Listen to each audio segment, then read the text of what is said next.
Head coach Hugh Jackson said that like they did on Sunday, the Browns will continue to move Collins around, lining him up in multiple positions, which Collins said he loves.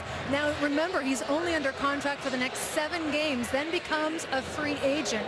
Jackson assured me the Browns are going to do everything they can to try to keep him long-term. And now some injury updates. For Cleveland, starting cornerback Jamar Taylor is sidelined by a groin issue. Veteran Tramon Williams will take his place. And for the Ravens, Pro Bowl guard Marshall Yanda is out with a shoulder injury, so Vladimir Dukas will make his first start, making this Baltimore's 6th different offensive line combination, tied for most in the league.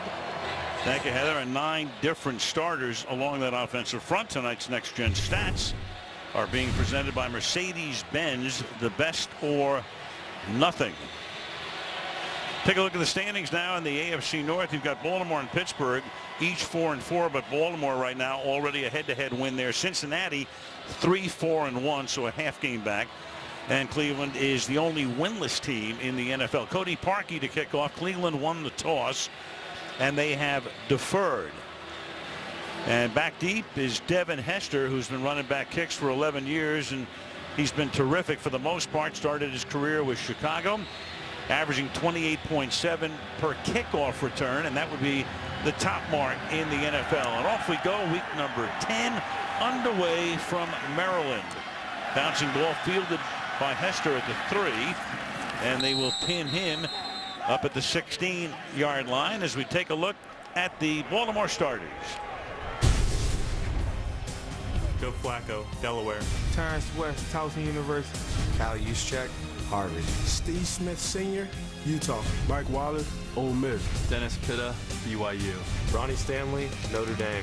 Alex Lewis, Nebraska. Jeremy Zuta, Rutgers. Vladimir Dukas, UMass. Rick Wagner, Wisconsin. So that Ravens offense, they're 27th in the league, but they're going up against the next to worst defense, and right off the bat, kind of a sign of the times these days. Timeout, Cleveland. They're first. I thought we were going to have This is a 30-second penalty. timeout. Instead, Cleveland has to take a timeout. Not sure I've ever seen that before the first scrimmage play of a game. I think they might have had 12 guys on the field. Whatever it was. And once they get into formation, that would have been a penalty. So I think what happened was you said, hold on a minute, let me just let's not start off with a penalty and call the timeout. Better in the first half than in the second, for what it's worth. A kind of an embarrassing start. I'm going to count them up for you. There you go. Yep. Well, they're anxious to play. That's a good thing. Right. Over anxious. All right, Joe Flacco. First round pick back in 08. Led him to the Super Bowl title in 2012. And Terrence West takes it up to the 20-yard line. So these two teams meet twice a year. So Flacco knows Cleveland very well, and he's killed them. 14-2. Third best in the NFL by an active quarterback against one team. And for Flacco, this year has not been anywhere near his best. He has more interceptions than touchdowns, 6 TD passes and 7 picks. And he goes to the air on 2nd and 6, and the catch is made, and a tackle is broken by Steve Smith, who's on his way to 1,000 catches, might get there even tonight. Broke away from Kirksey, and that will be a first down for the Ravens. There we go. There's big Steve Smith right there, who is probably one of the toughest guys that has ever played at least the wide receiver position, if not any position in the NFL. He's been playing on a bad ankle, and I'll tell you, you could see it even in practice, still limping around, but no way they're going to keep him off. 16 years in the league at the age of 37. Flacco now out of the gun from the 27-yard line. Keep it on the ground and going nowhere. That's Jamie Collins, number 51, stopping Terrence West in his tracks. Well, that was interesting. They didn't even block him right at the point of attack. It's going to come right through here. And they have Jamie Collins playing on the end of the line of scrimmage. You know, they're lacking speed rushers out there, and I understand that. And he probably is the best that they have out there. personally, I think his best position is inside, where he can be used in coverage, blitzing, and the run game, but we'll see. 2nd and 11. They put Dixon in the game at running back, fake to him, and then throw it to him. And he takes it up to the 31-yard line. It'll be 3rd down and 6. We take a look at the Cleveland defense. Jamie Meter, Ashland University. Danny Shelton, Washington. Emmanuel Ogba, Oklahoma State. Jamie Collins, Southern Miss. Mario Davis, Arkansas State. Krishna Kirksey, Iowa. Cam Johnson, Wahoo Wah. Joe Hayden, University of Florida. Ibrahim Campbell, Northwestern University. Tracy Howard, the U. Tremont Williams, Louisiana Tech. Hayden had 2 interceptions when these teams met in week 2. Flacco under pressure, throwing deep downfield, and it is broken up. Threw it right over the head of Kamar Aiken and broken up deep downfield. And that'll set up a 4th down. That's Hayden covering on the play, and in comes Sam Cook and his gang. Yeah, it was sort of thrown back over the top, and it's one of those cover 4 defenses where everybody throws the same pattern. They throw the post, and for whatever reason, Joe Flacco just let it back over his head. That was a play that really was there, and he just missed. Sam Cook, Ravens picked him back in 06 in the 6th round, and he's given them 11 good seasons.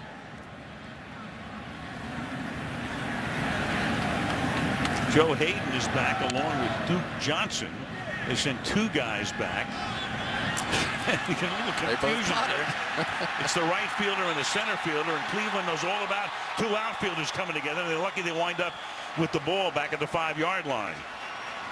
Like the World Series redux here. Nobody called for it. The 2 guys are both there.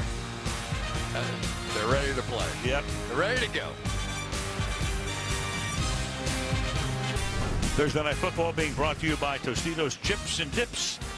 Bring the party. And by Courtyard, the official hotel of the NFL. We'll look back at some of the great moments in the history of the Ravens. All those records began in '96. Here's a little look back homage to Ray Lewis. One of the original Ravens. That was Steve Smith before the game, and now Kessler outside the pocket, where he's been very good this year. Intended for Barnage on their first play from scrimmage. It'll be 2nd down and 10. Cody Kessler, rookie, played his college football at USC, comes out of Bakersfield, California. He's taking care of the football. That's the one thing as you look at those numbers. 5 touchdowns and 1 interception. Missed the game with a concussion, came back last week. And he has Isaiah Crowell in the backfield as the running back on a 2nd down and 10. He'll go to the air again, has time, throws, and that'll be about an 8-yard gain to another rookie, Corey Coleman, who was their 1st-round pick out of Baylor, and he could be a difference maker. Watch Danny Vitale come up here. They're going to bring both linebackers after this rookie quarterback, and Vitale's going to step right up and say, yeah, go ahead, keep on coming in here. Got my guy covered. 3rd down called at 3 now from the 23-yard line.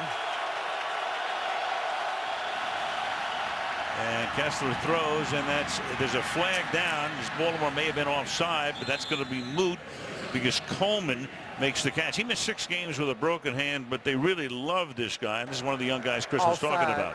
Defense, number 99. That penalty is declined. The result of the play is a 1st down.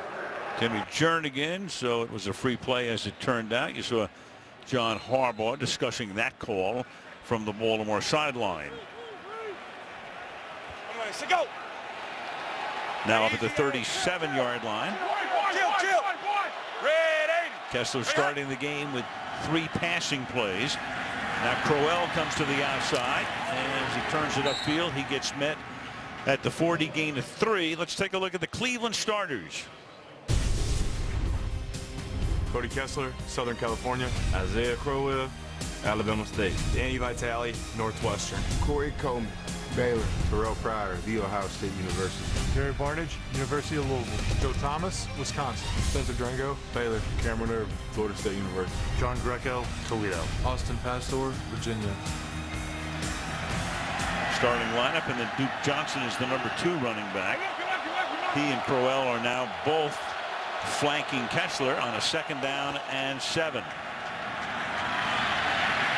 rolling left, then throwing, and just throws it away into the Cleveland bench. First-year coach for the Browns is Hugh Jackson, who spent 1 year as the Oakland Raiders head coach back in 2011, was 8-8, and was actually here with John Harbaugh when Harbaugh became the head coach at Baltimore, was the quarterback's coach in Joe Flacco's first 2 seasons. Hugh Jackson's got it going on up there. If you know anything about him, he's a guy that will lay some different formations on him. You'll see him with 3 offensive linemen and 2 tackles flanked wide, and they do some wild stuff. Not so far in this one. So Pep Hamilton from the offensive staff. The shot before you saw Harbaugh, 3rd and 7, and we have a timeout called here. Before the snap, timeout Cleveland. That's second. This is a 30-second timeout. So 4 minutes and 35 seconds into the game, Cleveland's already used timeouts, and we can take a look at the Baltimore defense.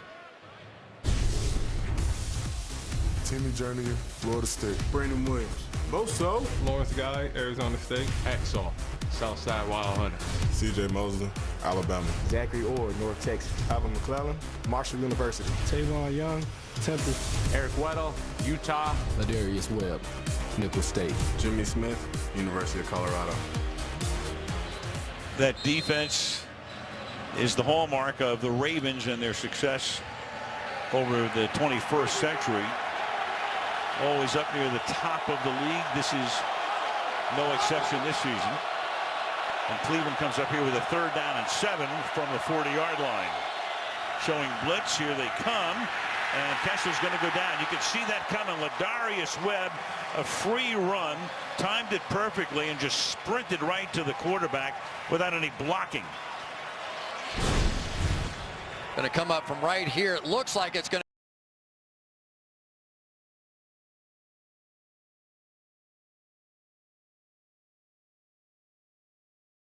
All that stuff has to be processed very fast, and once they get there once, now they'll be coming again.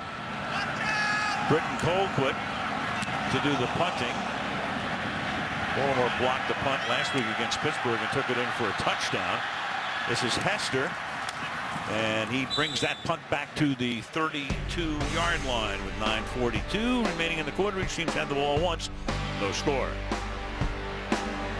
So the show is called Tackle My Ride. Deserving fans get their ride turned into the ultimate fan car.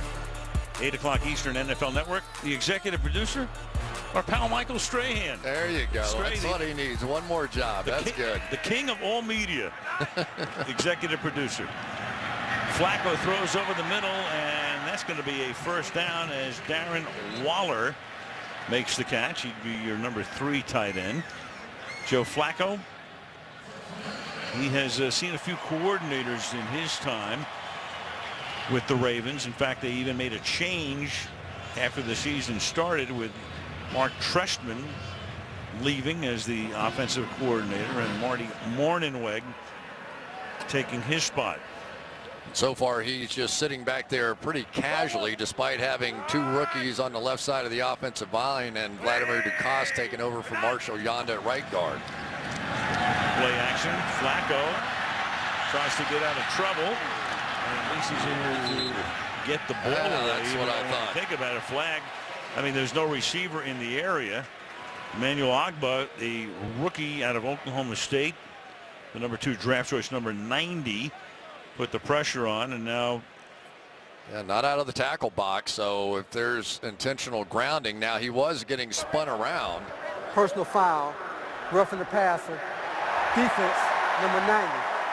Well, 15-yard penalty, automatic 1st down. So instead the call goes against Cleveland, it's Ogbah. 1st down near midfield now. Right there. And get rid of it. So just hit him in the head, huh? Yep, there you go. Protect thy quarterbacks. And despite the fact there's really no receiver in the neighborhood, it's a one-way call. Well, I guess they're saying he got spun around there, and I think Hugh Jackson saying, what are you talking about? Yeah, he said that should be offsetting, but it's not. Ball at the 43-yard line. Now Terrence West is the back. as the Ravens get into Cleveland territory. A little over 6 minutes into the game.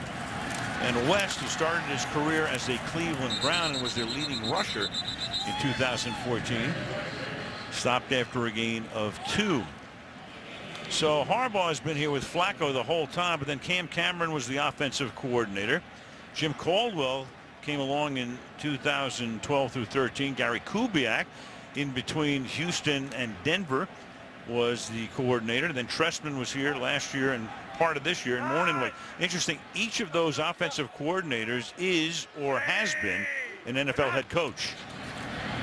2nd and 7. And chugging through the middle goes Terrence West again for a gain of a couple, setting up a 3rd and 4. Yeah, it could have been even better. Dennis Pitta coming back across on that inside zone had a chance to make that backside kick out here. And if he had, he might still be running. Pitta coming back across. Now he's going to come back. If that block right there is made, there's a pretty decent hole in there.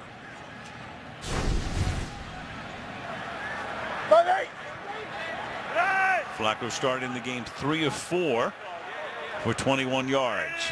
3rd and 4. Here comes the blitz. And they get to him. So they return the favor as Jamie Collins. Second game as a Cleveland Brown, came over from New England, and in he comes to deck Flacco. Here's what I think Jamie Collins does best. Those 2 inside linebackers in New England, they used to do these kinds of games all the time, and almost impossible to stop that kind of speed and power. It's the reason quite frankly, I was a little surprised when I saw New England had allowed him to be traded. Everybody was pretty surprised. Cook's kick, Sam Cook is not able to stop it from going into the end zone, giving Cleveland the ball to 20 with 7 minutes to go. In the opening quarter, no score in Baltimore. Thursday Night Football being presented by Bud Light Beer with your team on it. 7 minutes to go in the first quarter, and the Cleveland Browns have the ball for the second time. Picked up 1 first down on their initial drive. Begin here with a run through the middle for a yard. Isaiah Crowell, we talked about that Cleveland quarterback carousel.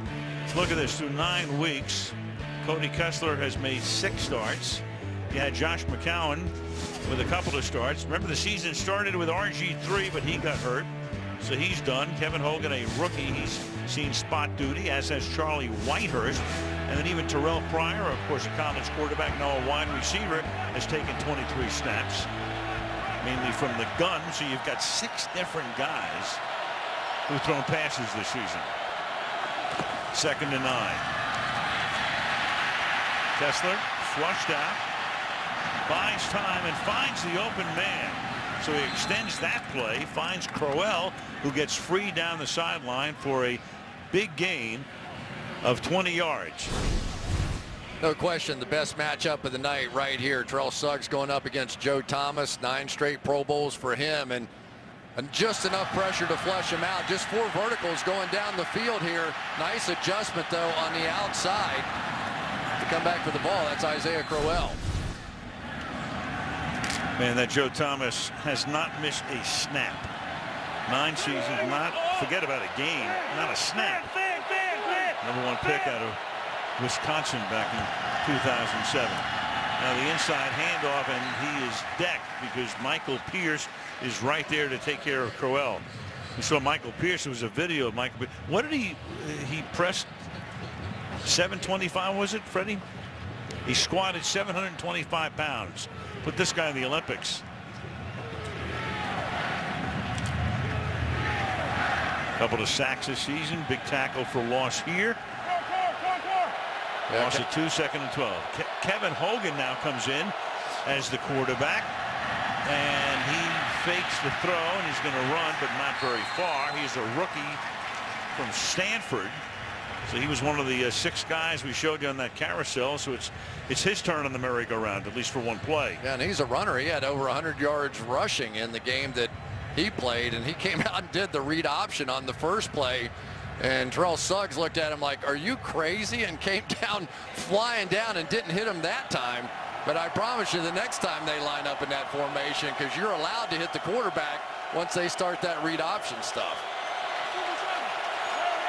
So it's 3rd down and 11 from the 40. Kessler comes back into the game. Flushed out again, then he just throws the ball at the feet of a would-be receiver. And that drive, such as it was, comes to a halt.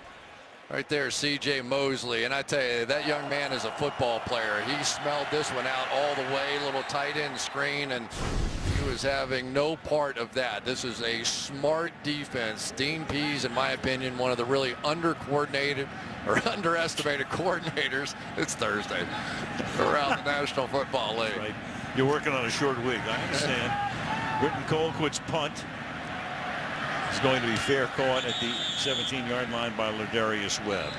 A little over 4 minutes to go in a scoreless first quarter on Thursday night. Thursday Night Football being brought to you by Bud Light, who make the right call, drink responsibly, and by Nationwide. Nationwide is on your side. About 30 miles from here, Annapolis, home of the U.S. Naval Academy. Back in 1845. There's Keenan Reynolds. Of course, you followed college football. Take a look at some of those numbers that he compiled at the Naval Academy. Right now, he is on the Ravens practice squad. He was some player in college. Notre Dame doesn't want to ever see him again, right? Oh, I saw plenty of him. This drive starts a little dump pass, and that is caught by Dennis Pitta, who's missed the better part of the last 2 seasons, but has come back pretty strong this year as he comes into the game as their leading receiver in terms of number of receptions. It's 41 for him. Yeah, he's done a nice job out there.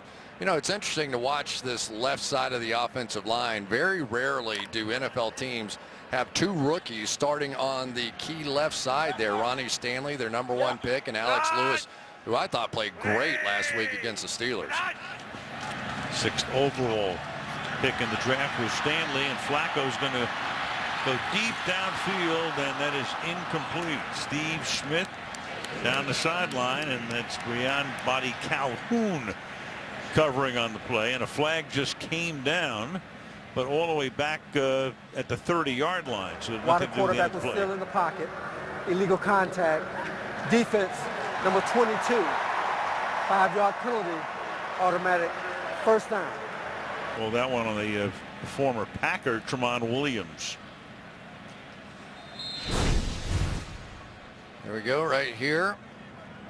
Seems like so many NFL games these days come down to, I don't know, sometimes not who's playing the best. It's who's illegal contacting and passing and interferencing and all those things. It's a tough call right there, too. Got that right. Big hole. Terrence West rolls through it and takes the ball out to the 43-yard line for the nicest run of the night. That's a gain of 17 for him. All right, this time the backside is going to be Kyle Juszczyk right here as they just flush everybody this way and then cut it back behind here.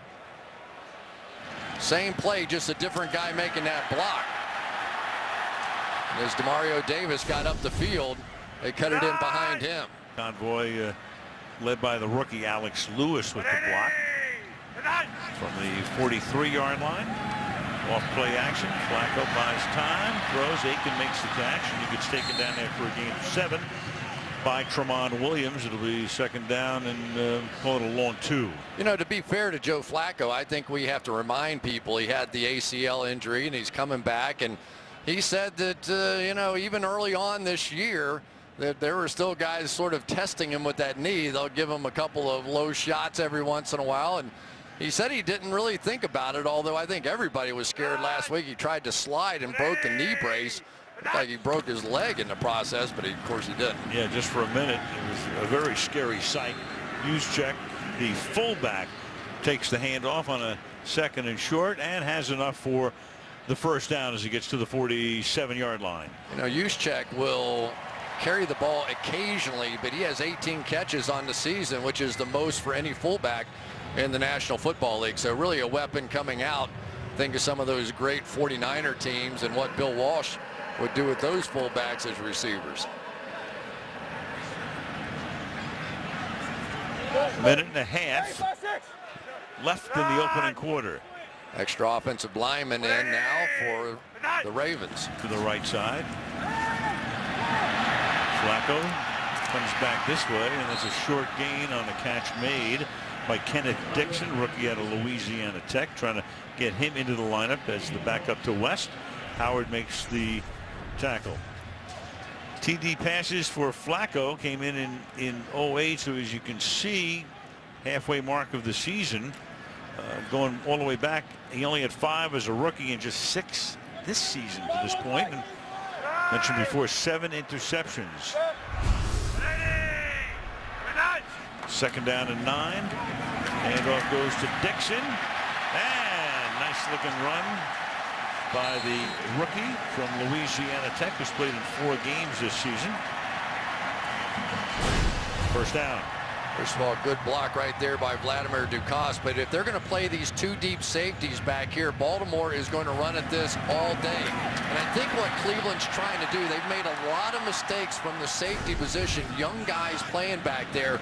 So it's always easier to just play that base defense, but Joe Flacco is going to run it on him. From the 34-yard line, deep down the sideline, and that's going to be picked off by Buddy Calhoun. And it's a touchback. So it was Smith running down the sideline, and Calhoun makes the interception. You, the fans, can help select who's playing in the Pro Bowl in Orlando in January by going to NFL.com/Pro Bowl and vote today. So all turnovers are reviewed, and Jerome Boger has been summoned to the hood to take a look at this, and he's reviewing this one as we go back to the interception by Buddy Calhoun.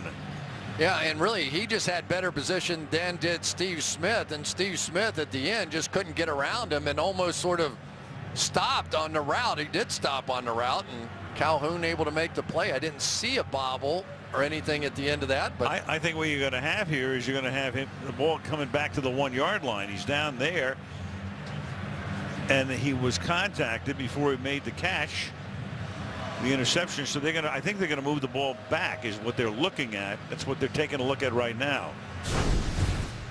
Here's Boger.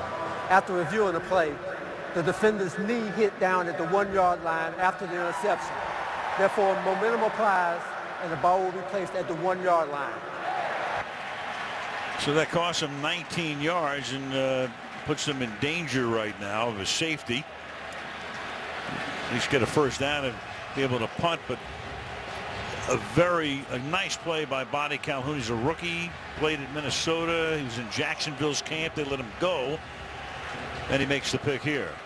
I'll bet you, though, if you would ask John Harbaugh, he'd say, okay, that's all right with me. I've got my defense out there. You're inside the 1-yard line.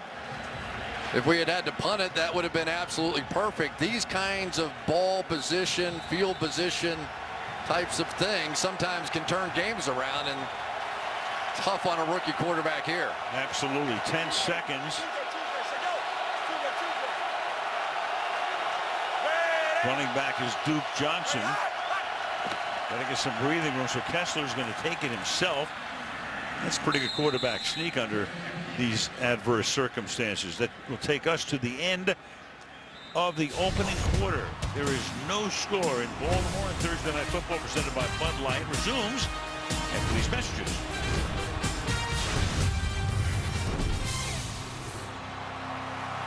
Down upon downtown Baltimore, Maryland. Tonight's aerial coverage is being presented by Ram Trucks. No scores. We go to the second quarter. I wish he'd have a little fun in life.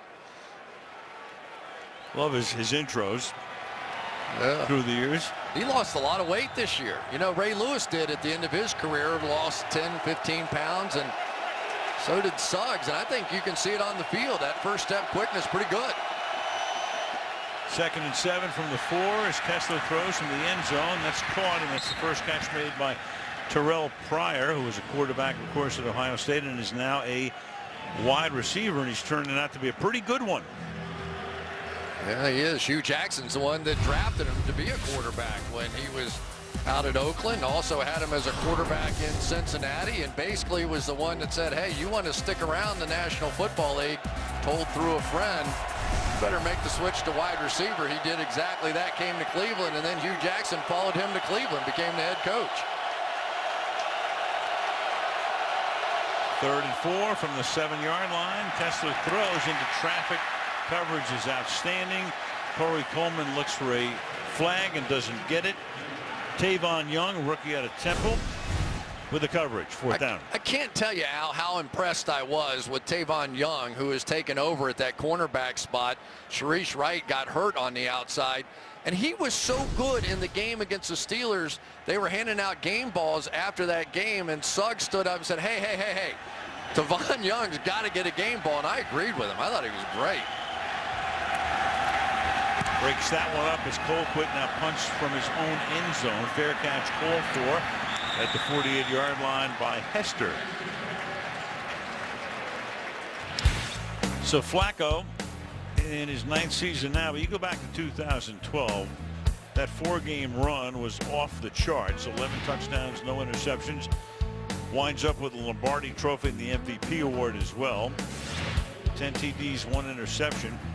And of course, so what happens when that's over and done with? You're a rich man. I mean, a really rich man.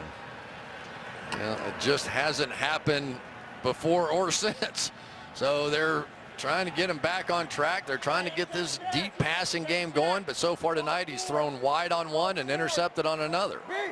So now this drive will start from the 48-yard line.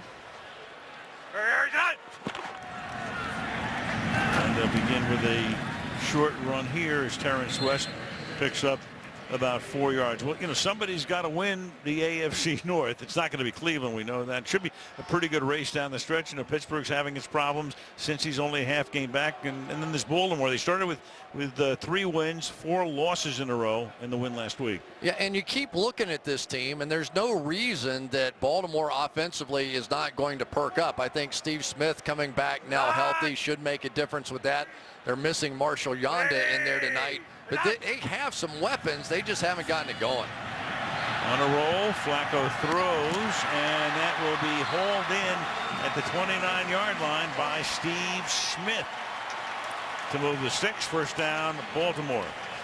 You know, one of the things about a bootleg comeback, which is what this is, but when you get the bootleg going out here to the outside, it changes the angle of this throw. So the defensive back very rarely expects that ball to be coming right down the sideline like that. But for Steve Smith, who's playing on the bad ankle, he's still the guy that can make those kinds of plays. And eventually tonight, you will see him almost in a fist fight with somebody. Either before, after the catch, a block, something. He just plays with an intensity unmatched. Terrence West now. Could he be after the game? Yeah, you never know. Oh, yeah. You never know. You know, it's kind of interesting to watch this offensive line playing up there without Marshall Yanda, who, in my opinion, is probably for the past 5 or 6 years been the best guard in football. Vladimir DeCoste, there he is, there's Marshall Yanda. Vladimir DeCoste has taken his place, and the one good thing is DeCoste is a very good run blocker. So if you're looking for maybe a little difference here tonight, I think DeCoste, with him in there, they may run the ball a little more than throw it. DeCoste number 66, 2nd down and 8. I'm sorry, 62, and the catch made there and down the sideline goes Kenneth Dixon. And Kenneth Dixon for a gain of 12 and a 1st down. Well, once again, remember we went back to the point that ball, instead of being placed on the 20, was placed on the 1-yard line. They've got a punch. You get it at midfield, a short field, and now all of a sudden the Ravens look like they're getting comfortable. Deepest penetration, ball at the 13-yard line. Flacco throwing a lot of short stuff. 8 completions, 62 total yards.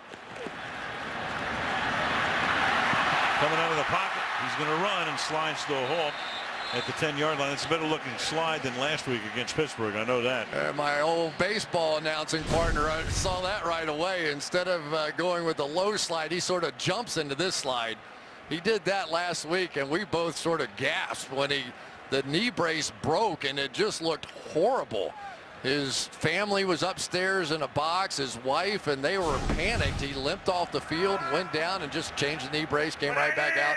Didn't even say anything to John Harbaugh. For a second, it looked like a bone and not part of the brace that was sticking out. 2-yard gain here to the 8-yard line. That's West, and here's exactly what we were talking about. At the end of the play, you'll take a look at that brace. But he goes down awkwardly, stumbles, and then you see the brace. Not a pretty sight. You can imagine his wife up there watching it and seeing him limp in. He's already coming off the ACL surgery, and Joe went right by Harbaugh. Harbaugh went, "Are you okay?" He didn't even say a word, just kept on going. 3rd and 4. Flacco looking toward Mike Wallace now, and under pressure and throws that one away. Hayden covering on the play. And Baltimore will have to settle for a Tucker field goal attempt. I don't know what Flacco saw there, but Steve Smith's coming right across the formation here, and there's nobody really there. You give Steve Smith the ball, he fights his way into the end zone from there, and it looked like Flacco was looking at him. Outside, Mike Wallace was working to get open, and I guess Flacco just had his attention there. 25-yard field goal attempt.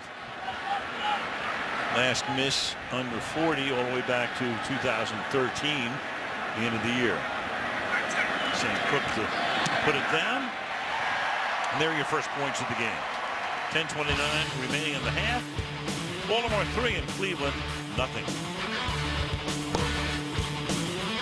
Tonight football being brought to you by Walmart. Celebrate the holidays with Walmart. Find gifts, groceries, and fast checkouts. And by Hyundai, an official sponsor of the NFL.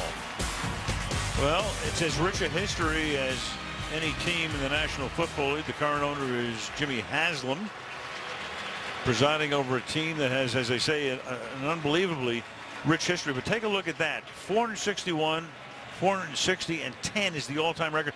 The Browns, in their history in the National Football League going back to 1950, they have never been at or below 500 ever. But if they lose tonight, they'll be at 500. And then next week, there's always another opportunity, but it ain't going to be easy because next week they're going to take on Pittsburgh at home. I was talking to Hugh Jackson about it, and I said, they have a little history of firing coaches here. Did you talk to him about that? And he goes, "Oh, yeah." Yeah, you want to get that multi-year pack if you can. We go down to Heather. Al, you were talking about the Browns history a little bit more for you. Paul Brown, the founder of the Browns franchise, Hall of Fame coach, was also a football innovator, especially in how he communicated with his quarterbacks. He was the first to send plays by messenger guard, rotating offensive linemen who relayed the play call. In 1956, he tried helmet radio, but there were some hiccups. During the season opener in Chicago, his quarterback said, "I'm getting cab calls from Michigan Avenue to State Avenue." Al, more on this after the play. It's like a Morse code deal. From the 25-yard line, Crowell to the 30. And for the rest of the story, as Paul Harvey used to say, Heather. So, guys, the NFL ended up actually banning helmet radios from 1956 until 1994, saying it was an unfair advantage. But since then, every team's quarterback is allowed one. As you see here, coaches can talk to them until there's 15 seconds left on the play clock. You'll also see green stickers, the designated communication label on Cody Kessler and Joe Flacco's helmet. And Heather, we've talked to a lot of quarterbacks, and they say, we still can't hear. They say it's garbled a lot. Crowd noise, of course. Good luck. Kessler throws, and stopping and making the catch is Pryor. He's covered there by Jimmy Smith. And that is enough for a first down. Pryor working right out here against Jimmy Smith, who is probably their best on that side.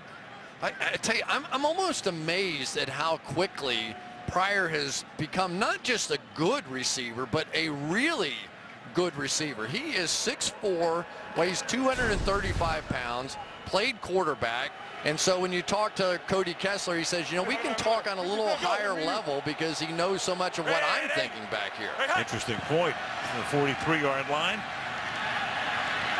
Good protection, but that secondary is doing its job as well, and he has to settle for an underneath pass to Randall Telfer. And if anything, they gain a yard or two. Actually, they lose yardage. Lost 3. That's Joe Thomas on the outside against Zadarius Smith.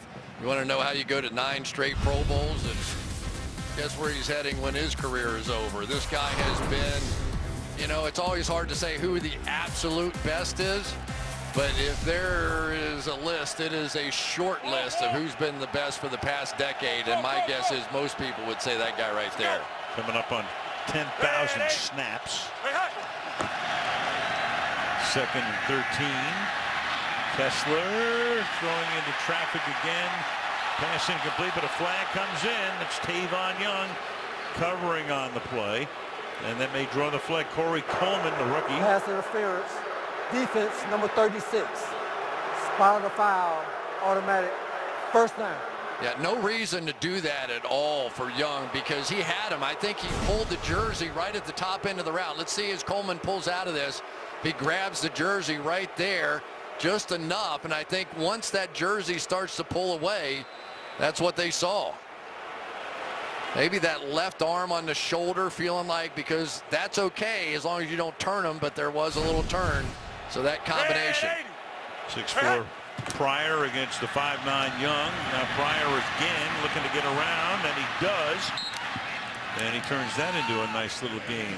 Terrell Pryor, which played at Ohio State, got involved in that tattoo for merchandise deal, got suspended. Jim Tressel lost his job. Then he went to Oakland in the supplemental draft. Chris talking about getting to Cincinnati, and it's almost like he and Hugh Jackson are like Velcro at this point. Yeah, and Hugh Jackson said the fact that he was suspended coming in there after that supplemental draft really hurt him because we didn't have any time to work with him by the time he got back. 2nd and 3, huge hole. Crowell to the 28-yard line, and who else would lead the way but Joe Thomas doing it again with a nice block. First down. Well, we got that right there. The matchup one more time, and on the inside it was Spencer Drango who's taken over for Alvin Bailey, who took over for Joel Bitonio. And so they've got some moving parts up front, but so far pretty good. This is a good running football team. 4.8 yards per carry on average, 3rd best in the NFL.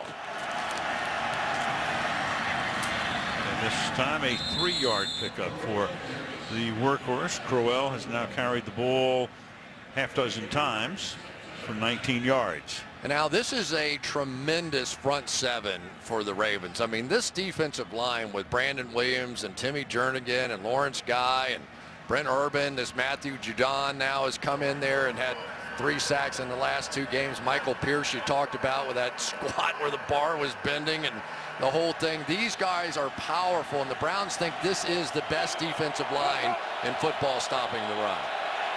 Secondary's not bad either. Ain't no bums back there. 2nd and 7 at the 25. And getting open and making the catch is Seth DeValve, their number 3 tight end, and he's in for the touchdown. So that's 25 yards. That pass interference penalty helping them along the way, but the Cleveland Browns have just gone 75 yards in 7 plays to take the lead. They crisscross their tight ends on the back side of this thing, and that's DeValve going all the way across the field there and working against Eric Weddle. Just a perfectly thrown football to get him on the back end. That was an impressive drive. 2nd catch and 1st touchdown of DeValve's career. He is a rookie from Princeton. 4th round pick. Cody Parkey now for the point after. And with 6.5 to go in the opening half, the Cleveland Browns trying to get off the season-long schneid on top 7-3 in Baltimore.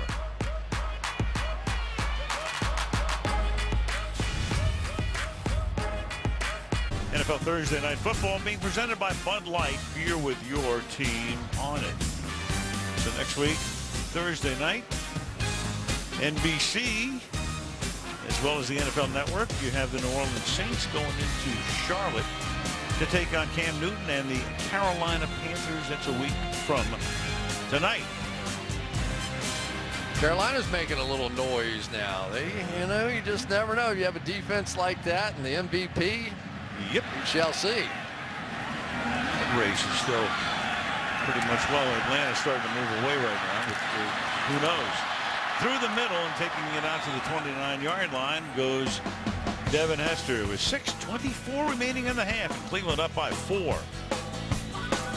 Who is the fastest player in the National Football League? How about a little help from Next Gen Stats presented by Mercedes-Benz?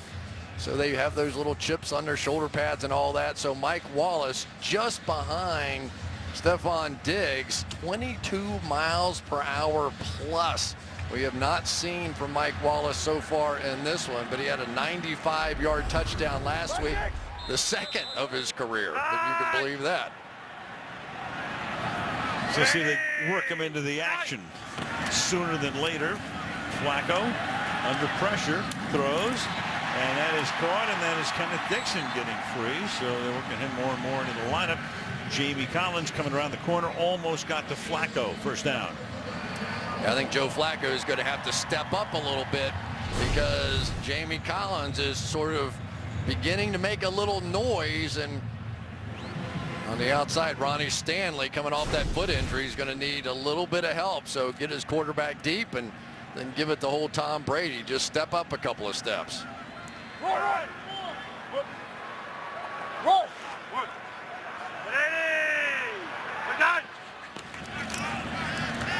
Flacco hanging in the pocket, high throw, and that costs any yardage after the catch as Juszczyk holds that in for a short gain. So Wallace was at Pittsburgh.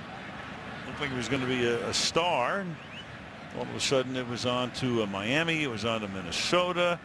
And now right here he seems to have found a pretty good home, as you can see right there. Yardage leading in that department. And of Flacco's 6 touchdown passes, 4 of them have gone to number 17. Yeah, he was in Minnesota for a while, and Teddy Bridgewater the quarterback, and Joe Flacco a much better deep ball thrower than Teddy Bridgewater, and so you'd think there'd be more opportunities that come along here.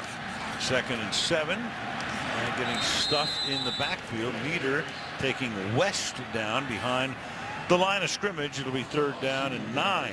You know, the other interesting part about Mike Wallace is he was really offered Antonio Brown's contract first, and you just wonder what would have happened if Mike Wallace had stayed with Ben Roethlisberger, and would Antonio Brown have been there? And then, of course, Antonio Brown's been one of the best 2 receivers in the National Football League for years running now. So sometimes money can decide things. A lot of things. You think? 3rd and 9. And Flacco's going to go down. That is Demario Davis, who almost got to him on the last series. 5th-year guy out of Arkansas State. The Bluebirds come out, and it's 4th and 20. Just 4 guys up front. They're walking everybody around, and who is it that's going to end up blitzing? Well, this time it's Demario Davis, who comes out there and really was just setting up the looping stunt to the outside. He crashed into the tackle on the outside to help his teammate, but it took so long for Flacco to get it out of his hand. He was able to get the sack. Sam Cook, the punt. This will be his 3rd of the night. Duke Johnson back to collect it.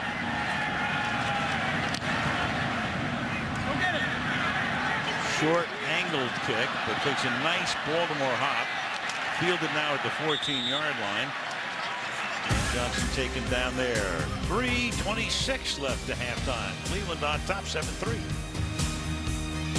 Turnover in Cleveland, the brain trust as well. You got Paul DePodesta, you got Sashi Brown there. Of course, there's been a coaching carousel, there's been a quarterback carousel. They're just trying to put it all together. Yeah, they're going to have 4 picks in about the first 50 or so picks of next year's draft, but a lot of extra picks, I'll tell you in a second. From the 15-yard line, we start with a penalty here. Haven't heard much from Jerome Boger tonight. We'd like to thank him. Yeah, very much. Only had 3 separate penalties in the game. Defense, number 99, lining up in the neutral zone. 5-yard penalty, replay, first down. Timmy Jernigan. Go ahead, Chris. Well, in the next 2 drafts, they get an extra 1, 2, and 5 pick next year, an extra 2, 4, and 6 in 18. But I think the biggest reason they've had problems is the changeover with the head coach since 2008. Bengals, Steelers, and Ravens. First on a minute. 1st and 5, and that's caught. Forward progress will net a first down for Pryor along the sideline. Coverage by Jimmy Smith. Clock keeps rolling, under 3 to go. So they're trying to beat the teams in this division, the Ravens, Steelers, and Bengals, who have had 1 coach since 2008. The Browns have had 6. Without that continuity, you can't compete against these top-level teams. And I think what the Browns have finally done here with Hugh Jackson is say, all right, let's try and put a plan together. They've got it going. Now they just have to stick with it. And be successful, too, because their draft picks have not been terrific. Correct. Hello, Johnny Manziel, as Isaiah Crowell takes it up to the 29-yard line. That would be your prime example. As we go down to the end of the half here, remember Cleveland had to use those 2 timeouts in the first 5 minutes of the game. So they have 1 plus the 2-minute warning. And we'll see if they get this play off before the 2-minute warning. On a 2nd down and 8. And they just do. And that pass is incomplete. So now they're down to 1 timeout. And when we come back, it'll be a 3rd down and 8. Cleveland on top 7-3 over the Ravens. On Good Morning Football, latest fantasy advice to give you an edge in your matchup this weekend. Good Morning Football tomorrow, 7 a.m. Eastern on NFL Network. Well, a matchup of 2 great superstars on the outside, Terrell Suggs and Joe Thomas, and they've each had their moments. Here, Suggs forcing Cody Kessler out of the pocket. This time a little outside move. Thomas took advantage and got the run game going inside. That bull rush, not many people can handle, but Joe Thomas has seen that before. Fun to watch those 2 great players going at it. 3rd down and 8 now with 1 minute and 56 remaining in the half. Cleveland out of timeouts.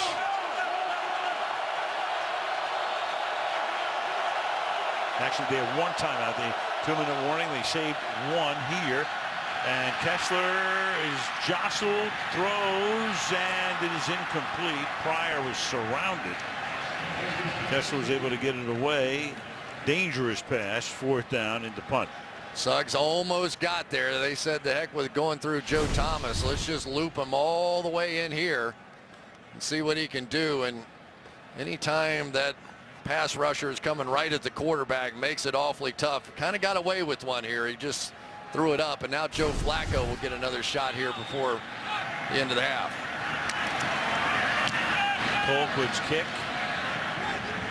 toward the near sideline. Hold in at the 31, Lardarius Webb, and a penalty as Webb brings it back out to the 41. You got a penalty back at the 37-yard line of Cleveland.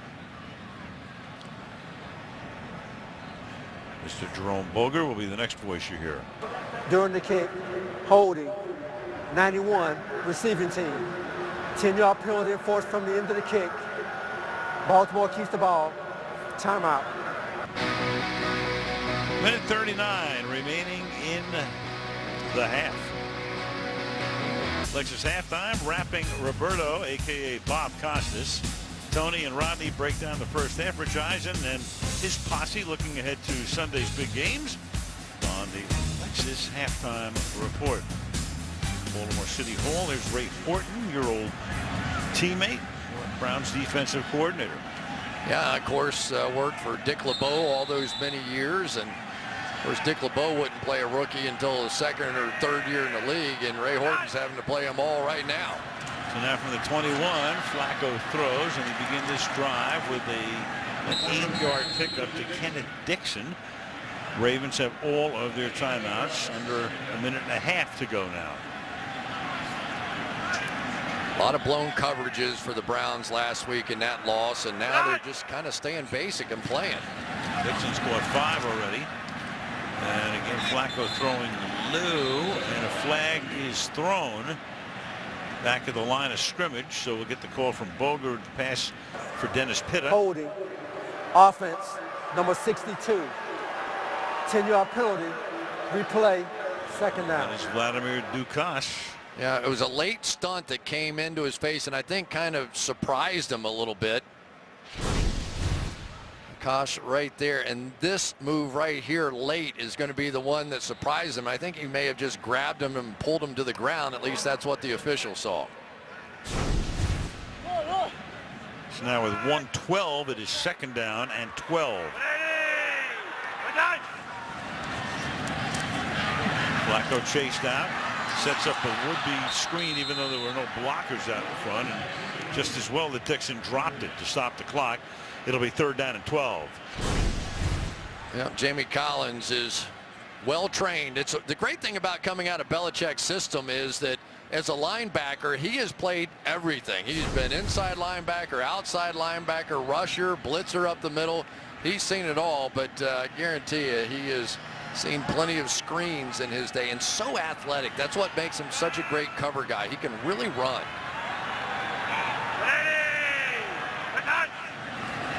Third and 12. Flacco throws, and that is caught along the sideline. And Steve Smith is able to get free enough to make the catch along the sideline and convert at third and 12. Well, they had two receivers right here, and it's going to freeze the corner coming in, Bodie Calhoun, and just gives that one up. Those are the killers, you know. You get the holding call, you back them up, and then you're just too far out of it to make a play. 61 seconds from the 33 now. Flacco throwing, short pass caught. Juszczyk makes a catch, and they will take a timeout with 53 seconds remaining. Well, there are the numbers. There have not been fireworks tonight, a dearth in that department, but Flacco completing a lot of stuff, short stuff. Kessler 10 of 16 for 94. That one interception from Flacco. He's been sacked twice and Kessler once, and second down and 9 here. And getting free is Mike Wallace, but he gets taken down by the ankle and stays in bounds as well. Joe Hayden takes him down, and that compels Baltimore to take a timeout before a third and 2. 49 seconds until halftime. It's third down and 2 for the Ravens from the 41-yard line. They have one timeout. Flacco throws, and that's going to convert as the catch is made. Trying to break away is Wallace. He gets tackled right at the 50 by Campbell. So again, they're able to convert on third down. They were 0 for their first 4, have now converted 2, and they have just spent their final timeout. Well, there's Jamie Collins, just got traded over about 10 days ago or so from the New England Patriots, and he has been making plays, playing that outside linebacker position for the most part, has come back inside. They're using him on blitzes there, very effective as he was in New England.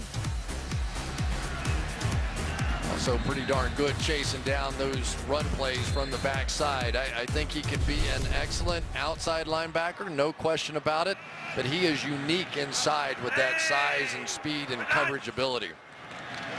From the 50 now, and that's incomplete over the middle.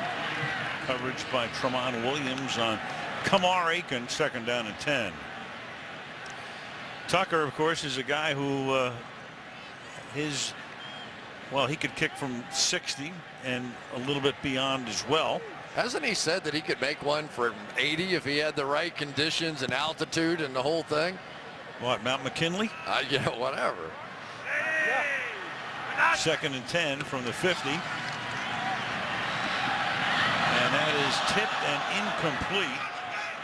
Tipped by Chris Kirksey, the linebacker who promised the press and the fans the other day, we are not going to go winless this season.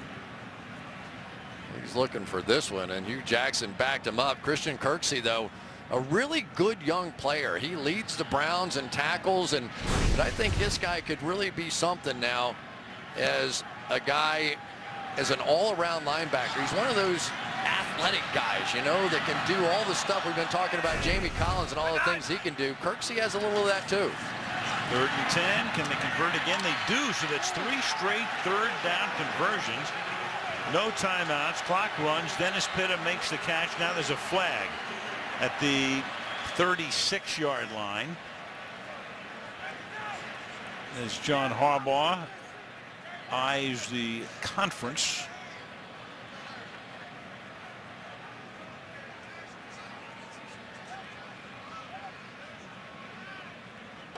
At the end of the play, personal foul, unnecessary roughness.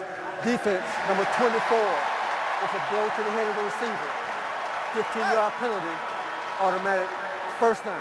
Ibrahim Campbell with the penalty. All right, once he's a legitimate runner, unless it's the crown of the helmet, which I guess they could say that was, that's probably what they call. What do you think? I'm all for safety. You know, you can't argue that, and it's tough on those defensive backs. You know, they come in, the guys fall into the ground. It's hard to. How do you direct where your head's going to go sometimes? From the 22, Flacco's going to throw, and Pitta takes the ball just about to the line of scrimmage, and now they're going to have to hustle. Or Flacco, let's see, is he going to try one more play before he has to spike it? Better You're not. down to 8. I mean, you almost have to spike it here. And he will. And the crowd doesn't like that. They don't like the way that was run. They converted 3 third downs, but throwing a short pass over the middle. The clock was going to run. And now so many place kickers are automatic these days, but this guy would be right at the top of the list along with Adam Vinatieri. Opera singer, too. Yeah. He's a. Go to YouTube and check him out. And it's not a joke either. He really can do it. He majored in that in college, and good. Try to hit the right note here from 40 yards to make it a 1-point game.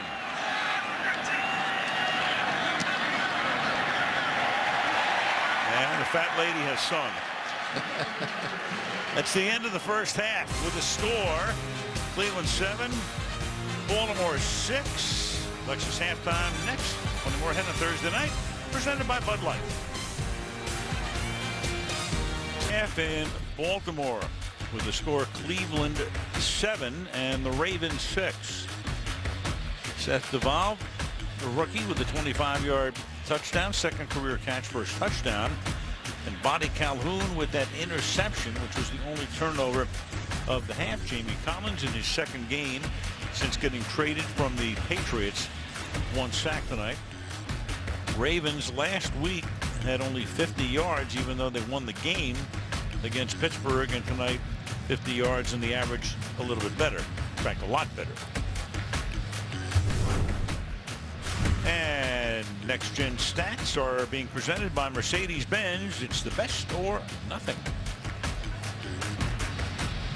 Al Michaels, Chris Collinsworth, Heather Cox working the sidelines here, M&T Bank Stadium, on what is now a 52-degree night with very little wind, very pleasant. And the Ravens again trying to stay on top in the division. They would be 5-4. The Browns are trying to win their first game of the season. And the second half begins with the kick through the end zone. Ball starts at the 25, and we go to Heather. Al, Hugh Jackson would like his quarterback Cody Kessler to continue to be more aggressive, try to get the ball down the field while still balancing that risk reward. He said we cannot be one-dimensional on offense. Right now they've got almost twice as many pass plays as run plays. Hugh Jackson would like to see that change. All right, Heather, so in fact they have a total of 8 running plays, 17 passing plays, so they are a little bit more than 2-1 right now as Crowell starts as the tailback in the eye here, and with hesitation takes it up to the 28-yard line. Gain to 3. Let's take a look at the rookie Cody Kessler out of USC here in the first half. Pretty tight throwing motion. We've seen him get the ball out quickly. 0.33 release time is among the best in the National Football League. And then looking off the safety there as he threw back on that deep over for the touchdown. Quick toss and a very dangerous one to Corey Coleman. The Baylor rookie. Tavon Young, the rookie from Temple, is able to take him down after he makes the catch. Now, I'm not so sure that would not have been considered a lateral if he had dropped that ball. Definitely was thrown backwards. So, as you said, extremely dangerous. And here we go again here on third down. This is when Dean Pease likes to dial it up. And see how far behind the line of scrimmage that throw was. Remember, even a purely lateral throw. There's Dean Pease right there. This is his time that he may test this rookie quarterback again with a blitz. Here they come. Third down and 11. Only 3 guys with a hand on the ground. They send an extra man. Kessler is flushed out and just has to sling that over into his own bench. So it's a very rapid 3 and out. Jimmy Smith on the outside against Terrell Pryor. That's the big matchup. And that's exactly where they'd like to get it going. On the other side, you got Corey Coleman going against Tavon Young. Had that one covered. And by the time Kessler scrambled right, which a lot of young quarterbacks will do, there was simply nothing there. Colquitt to punt. Fair catch is called for right at the sideline by Webb. Ravens will take it early in the third quarter. Baltimore down by a point. Thursday Night Football being brought to you by Verizon. Join a better network because better matters. And by Gatorade, the proven sports fuel. That is the world famous Lexington market. The seafood. Crab cakes, that is fabulous. That is just great. If I had won either of our Super Bowls, I would have worn that permanently. Sure. Everywhere I went. I'm sure Joe Montana would. He has right? 2 of my rings. Right. Over the middle, Flacco starts by hitting Mike Wallace, and he is tackled by Ed Reynolds, number 39, able to stave off what would have been a much longer gain. That was worth 20. Watch the quick release here inside going against Joe Hayden. And boy, I tell you, when Mike Wallace starts running like that, that was a nice play by Ed Reynolds to get him on the ground. It was dangerous. Flacco hands the ball off. Terrence West works his way for a short gain. West has carried the ball 10 times tonight for a total of 36 yards. I tell you who's had a nice first half here is Danny Shelton, who was their first round pick a season ago, number 55 right in the middle of your screen. Jeremy Zutaw playing with a back injury and sucking it up and doing the best he can. And I'm sure it's not fun going against big Danny Shelton in there. Shelton played his college ball at Washington. Pass over the middle, and that's going to be a first down because West is able to escape and take the ball inside the 30. But anytime Jeremy Zutaw needs some help, look to his left. And Alex Lewis made a nice block there, picking up Danny Shelton as we watch him inside.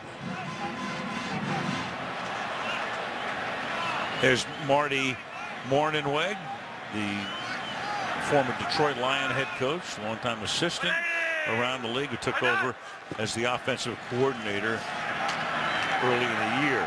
Kenneth Dixon now takes the ball to the 23-yard line.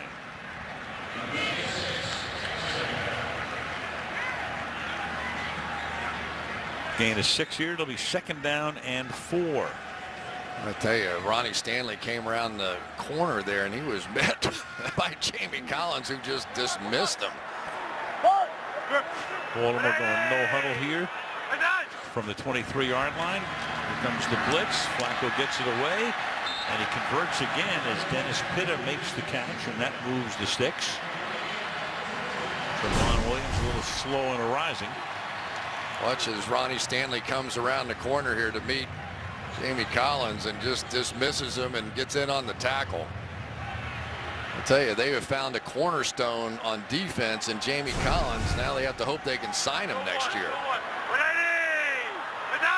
From the 17-yard line, Flacco works the middle again. Steve Smith, and he'll have a first down, setting up a first and goal, pushing Williams out of the way, and that's 4 catches now for Smith and 996 in his career. Nice job by Marty Morningwood. Remember in the first half we said Steve Smith wide open on that crossing route, and then Steve Smith a little forearm shiver there at the end of that thing to Williams. This no huddle is working out. You have a young defense. Get them out there. Don't give them time to get lined up, and they've gone right down the field. Either seventh play on this drive. Flacco gets it away, and he was outside the tackle box. Agba almost had him, wrapped him up, and nearly had the sack, but instead it's an incomplete pass, second down. Yeah, these are the cornerstones now of this Cleveland Browns defense. Some of these guys, Agba right at the top of the list, going to fall back in and get the hit there. But there's some other ones inside as well. We talked about Danny Shelton as well, Carl Nassib, a guy they drafted in the third round. That's really where they're trying to build this base. And of course, Jamie Collins coming in there, Jamar Taylor, good trade. So some good things happening.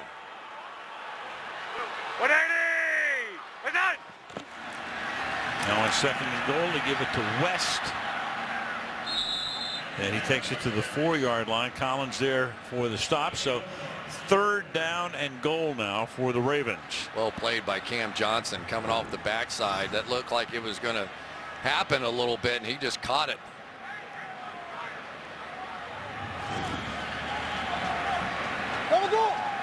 Third down has not been good to the Ravens all year. They need a big one here. But they picked up their last 3 in succession. And Flacco, on fake throws, touchdown! Darren Waller, the tight end, in the back of the end zone. And the Ravens take the lead. Darren Waller, a former wide receiver, and now they've got somebody down. Alex Lewis is the man who's down, the left guard. There we go, just right there. But watch the move right here at the top to get inside Brian Body Calhoun. They really, that's one of the things that Harbaugh was talking about. They really think that Darren Waller could be something special for them. Pitta's coming back. You hit on it earlier, their leading receiver. But for Joe Flacco, he needs more of those big threats inside, and he is happy about that. Second-year man out of Georgia Tech, drafted in the 6th round last year. But right now the issue is the guard, Alex Lewis, the rookie from Nebraska. And needs a lot of attention, unfortunately. The card is coming out for the Ravens left guard, Alex Lewis, and here's how it happened. Yeah, you're going to see big Danny Shelton just sort of getting thrown down, and then that ankle rolling under. And Alex Lewis, I really hate seeing that. He was so good a week ago against Pittsburgh, just jumped off the screen, all those high draft picks around, and I just couldn't quit watching him. He had a great game.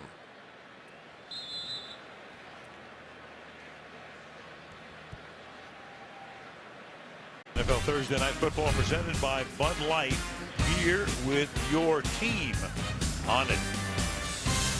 M&T Bank Stadium, we're going to have the extra point. They took Alex Lewis off on a cart, so we will shortly have a report on his status. In the meantime, Justin Tucker comes in to try to extend the lead to 13-7.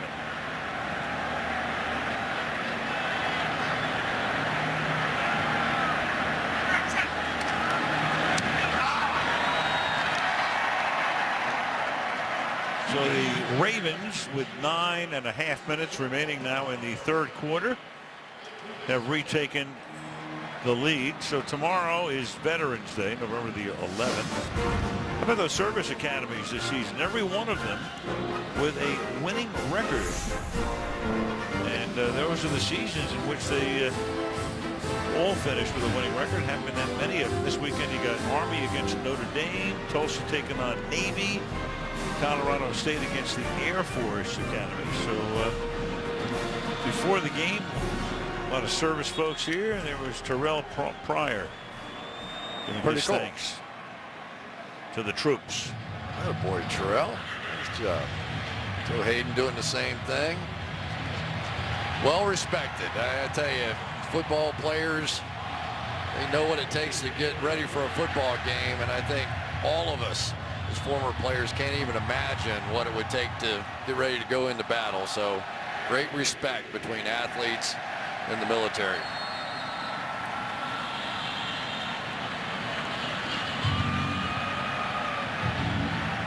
Ravens, who earlier had a 3-0 lead, then lost it, have retaken it, and the Cleveland Browns will begin this drive from their 25. And let's go to Heather. Well, Al, the Ravens medical staff put a vacuum splint on left guard Alex Lewis's right ankle to stabilize it. He has been taken into the locker room for x-rays right now. The Ravens calling his return doubtful. Now remember, this is an O-line that was shorthanded coming in. Marshall Yada was out to start. Now without Lewis, this O-line gets younger and younger. Younger and younger, and minus their 2 starting guards. And now you've got Josh McCown comes in at quarterback instead of Kessler. And swinging to the outside is Crowell. He only picks up a couple. So Kessler out of the game. He's on the sideline, as you see right there. McCown started a couple of games earlier this season. He got hurt. He's been around a long time, 14 years in the league. And he threw for 260 yards. But 2 interceptions in that week 2 loss in Cleveland to the Ravens. Third quarterback of the night for the Browns, and I don't think any of them have been injured. Exactly. 2nd down and 8. Down throws, and Crowell started to look upfield before he looked it into his mitts, and it's 3rd down and 8. It's pretty amazing. I mean, they're really auditioning quarterbacks, don't you think? I mean, they're trying to figure out, is it possible they have the guy on the roster? So they're going to go through and see them all. And I said something to Hugh Jackson when we were meeting with him. And I said, basically, it's too bad there isn't that great quarterback in next year's draft. And he said, basically, don't be so sure. They might have their eye on somebody. Jimmy Haslam looking for the next Otto Graham. He'll even take Bernie Kosar. Absolutely. 3rd and 8. Got his hand hit. Yep, and it's going to be intercepted at the 39-yard line because Terrell Suggs came in, and he's the man that forced the pick. Gerard Powers with the interception. There he goes, working against Joe Thomas. We've been talking about it all night. Got his hands off of him, got his hands on that football, and there you go. So the Ravens have come out at halftime and have made a little statement here, just as they did the first time these two teams met. How many games, Al, have you and I done where Terrell Suggs has been the game record? 17. Yeah, so many times against Pittsburgh. Oh, my goodness. We've done a few Ravens games. Trying to think of all of them we've done because he's always in the middle of the action. I think that is his 17th career sack against Cleveland, most against anybody. I got West, who's going to squirt the other way. Taken down after a short gain. He's carried the ball 12 times tonight for 41 yards. Looked like Jamie Collins was chasing this play, thinking it was going to go hard down inside, and just went right by him. From those backside defensive end, outside linebacker positions, they were always trying to go down hard and catch it from behind, but that time the circle back got him. 2nd and 7. Blitz coming. They pick it up, and that frees the man up in the middle. That's Wallace. Mike Wallace stays inbounds, then slides out and sets him up deep in Cleveland territory. A little high 5 on the sideline, or low 5 anyway. Gain of 23. I need a little next-gen stats on that. Go get him. T-Sizzle. Watch him coming across here, man, and he hits the Jets and just outruns Joe Hayden to the sideline. Whew, that guy can run. We were talking to him at one point long ago when he was playing for Pittsburgh about racing different people, and he said, "You ever lost a race?" And nope. Going all the way back in the neighborhood. Undefeated First down at the 14. They just do get it off before the play clock gets to 00. And Terrence West can not escape. Take it down for a small loss. Well, you got Kessler and McCown, and well, remember they started the season with RG3. They thought, okay, he's going to come in, he'll have his career resurrected, and he's there inactive, of course, because he's hurt. That's RG3 in the baseball hat. Too late with my drawing. Right there. It'll be interesting to see what they do next year. You know, Cody Kessler's not bad. Second and 11. And Flacco avoids the sack, throws, and that's going to get picked off in the end zone. So Joe Hayden is the guy, and Hayden had 2 interceptions against Flacco in the game in week 2. They have made each other's acquaintance. Cleveland gets it back. Flacco's now been intercepted twice tonight. Hayden has picked him 3 times this year and 5 times in his career. And Joe's numbers now in the season: 7 touchdowns, 9 interceptions. Keeps Cleveland within 1 possession, and the first pass is incomplete. That's McCown, intended for Hawkins. First time he's been targeted tonight. Back we go to the pick. Zone defense here by Joe Hayden. But you see his eyes on the quarterback, looking back at Flacco. Then when he tries to throw this one across his body, just reacts to it and makes the play. You just have to recognize the fact that in a zone defense, just because somebody's open like that, you can't float one down the middle, and I don't have to tell Joe Flacco that.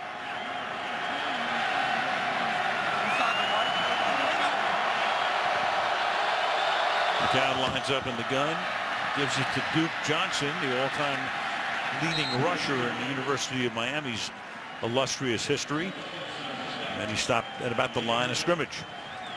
Duke Johnson, a little bit more of a receiver for this Cleveland team, but they are trying to stay with this running game. They know that they just can't line up and play against this defensive line and Terrell Suggs and company and let them come after the quarterback. But when you're 3rd and 10, now you have issues. Just can't make that big mistake and give them back to him here on this end of the field. Under 6 minutes to play in the 3rd quarter. Well, they look like they're blitzing again. They're coming, and they get him. So Darius Smith gets the sack. Elvis Dumervil is hurt, so Smith getting to see more and more action. Right there working against the rookie up there, Spencer Drango, and just leaves him in his dust. Just another one of those good pass rushers on the outside. Matthew Judon's 3 sacks in the last 2 games, and Zadarius Smith, he has a little wiggle as well, now putting him down inside on 3rd down. He had 5 sacks last year, and that's his first this season. Now Britton Colquitt, high short kick. Takes a good bounce for Cleveland. And the Ravens will take over at the 48-yard line. 5 minutes left in the 3rd. 13-7 home team. Sunday morning at 9 Eastern, NFL Network. We'll look back at 2 great dynasties as the Cowboys and Steelers will meet up on Sunday, NFL Game Day morning, Sunday, 9 a.m. Eastern on NFL Network. Inner Harbor, Baltimore, Maryland. That kick was actually touched at the 43 by one of the Browns, so they get to start from that spot, and that's a 3-yard pickup right there as Dennis Pitta makes the catch. How fast was Mike Wallace going on that play we were talking about? Let's go to Next Gen Stats presented by Mercedes-Benz. Looked like a Mercedes right there, ripping around the corner. Even Joe Hayden couldn't catch him on that one. 20 miles an hour on that one. If they'd let him run a little more, we might have seen a new Next Gen record. 2nd and 6. Sell it, baby. Sell it. You can do it. Sell me that car. Dixon stopped at the line. So with Alex Lewis gone, back to the locker room with Yanda out tonight, that offensive line now has John Urschel, center by trade. There he is, 64, playing left guard. Smartest guy in the NFL. Yep. That guy's people send him just math books and he gets excited. 3rd and 6. Flacco throws, and that's caught, and that's Perriman making his first catch of the night, taking it to the 14-yard line. Number 1 pick last year, had been hurt. 6'2" and 215, good size, good speed, and a gain of 25 for him here. Rashad Perriman, they're just going to cross the 2 wide receivers back in here. Happy to see Perriman playing so well here, because here's a guy got hurt last season, missed the entire year. Good-looking player coming out of college, and now kind of coming back to form. Name's familiar. His father played in the NFL for 10 years, Brett Perriman. Gain of 1 here. That's Terrence West. It'll be 2nd down and 8. Yeah, I have a lot of respect for a guy like Jeremy Zuttah. He's just hanging in there. A short week and his back giving him problems, and John Harbaugh said, hey, he probably won't play. We're going to let him start, and he just keeps slugging it out up there. Under 3 remaining now in the quarter. Rolling right, and throws that one into tight coverage as Pitta makes the catch. So he's been active tonight, but he hasn't gained very much yardage. That's 6 catches for him for 26 yards. He was averaging a little over 4 yards per reception. You know, it's such a big game for the Baltimore Ravens. I mean, they're sitting there in first place. They're coming off this huge win against the Pittsburgh Steelers, so they're naturally going to have a little letdown. The Browns haven't won a game coming in. They're on national television. They want to make a good appearance, and, you know, so it's just kind of been a little sloppy. Flacco throws, and that is caught, and getting into the end zone for the touchdown is Smith.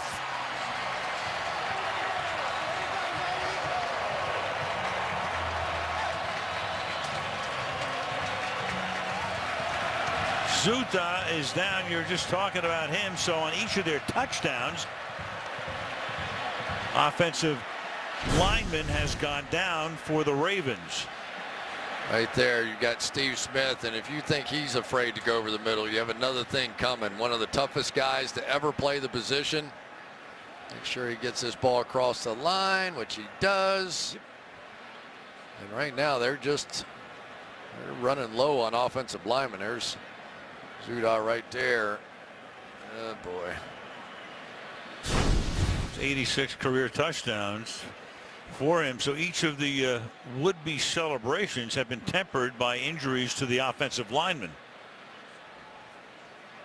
Thursday Night Football is being brought to you by Lexus. Herschel now in its center. Happy to report that Zuttah was able to walk off under his own power, but Herschel, who'd gone to guard when Lewis got hurt, is now in its center. You got James Hurst at left guard, and they're going to go for 2 here with the score 19-7. And off the play fake, catch is made by Juszczyk for the conversion. So the Harvardian makes the catch, takes it in for 2 to make it a 14-point game. Yeah, we talked about it earlier, just the leading receiver from the fullback position in the National Football League, and it's nice to have that last option because typically people aren't looking for that. Come right out and convert. So it's been a little bit of a sleepy start for the Ravens in this one, and now they're turning it up just a bit. Well, you look at the statistics, it's 3-1 in almost every category. They've gained almost 300 yards, and Baltimore or Cleveland is less than 100.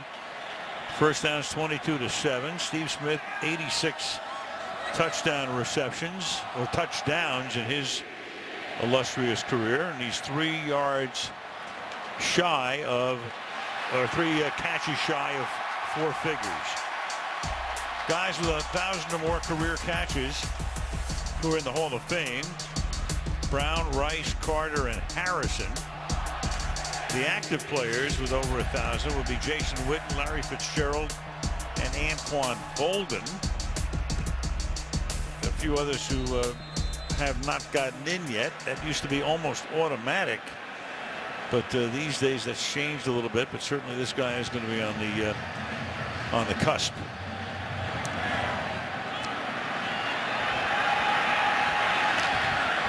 And a touchback here with 2:05 remaining in the third. Well, Dean Pease will give you some problems as the defensive coordinator. He's going to show a lot of guys around the line of scrimmage. It's up to you to figure out which one of those guys are blitzing and which one will be dropping out.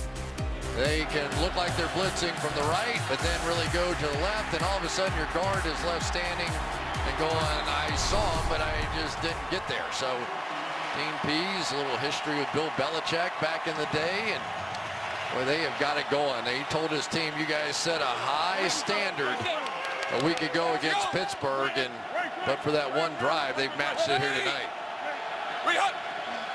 So McCown still in at quarterback. There's nothing wrong with Kessler. It's just the coach's choice here as Duke Johnson makes the catch for a pickup of 7 over the middle. Do you understand that? Well, I don't know. You're 0-9. I think anything goes at this point. You're just looking for something. You know, I mean, Kessler's been okay, but, you know, in the meantime, maybe you think you go to number 13 and you get lucky. I guess so, but, you know, you went into the half with the lead, and, you know, I thought he was playing pretty well, put together that one nice drive, so, I don't know, something, you know, I think there's a strategy to this whole thing. You just don't always know what it is. 2nd down and 4. Count throws, and trying to get that first down is the Duke, and he should have it. You know, and Josh McCown, he's a good player. He's got a lot of experience, and I think they probably have a little bit better feel for what McCown can do than what Kessler can do, but who knows? It kind of looks a little permanent, doesn't it? He's got that earpiece in, and when you're 0-9, nothing's permanent. Well, Red 80. Red hot. From the 35. And swinging to the outside is Johnson for a gain of about 6. Well, in Cleveland, you got the Cavaliers. They went to the White House today to be saluted for their championship. Of course, the Indians, we all know what happened there. Ever so close, but won the pennant. The Cavaliers weren't the only ones at the White House today. Yeah, it was a busy day. Yeah. 1600 Pennsylvania Avenue. 2nd and 4. Waning seconds of the quarter.